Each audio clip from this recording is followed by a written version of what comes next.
ल गाइज अब चाहिँ हामी गाडीबाट यात्रा गर्नेछौँ। सबजना चिया खाँदैछ है, अझै सकेको छैन चिया खानलाई चाहिँ। चिया खाँदैछ। यो गाडीमा चाहिँ खाली नै छ। अब चिया खाने मान्छेहरूको चाहिँ भिड छ है। यता चिया खाँदैछ मान्छेहरू अनि कतिवटा मान्छेहरू के किन्दैछौँ। अनि हामी चाहिँ अब गाडी बसहरू पुरा देखिरहेको छ भने त्यो पाहाडहरू पनि छ पुरा माथि माथिमा है। त्यसलाई धार्के भन्दो रहेछ है वरिपरि। अनि यता चाहिँ चिया खाँदैछन् गाइस।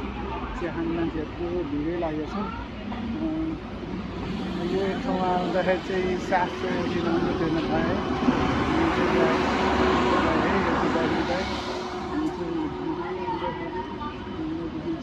माथि चाहिँ पाहाड पनि देखिन्छ है गाइस। पाहाड नेपाल भने नेपालै हुँदो रहेछ। शीतल सास फेर्न पनि सजिलो, इन्डिया जस्तो होइन है गाइस। यहाँबाट चाहिँ हाम्रो अलिकति शीतल अनुभव गर्छ है guys. Follow me guys, okay.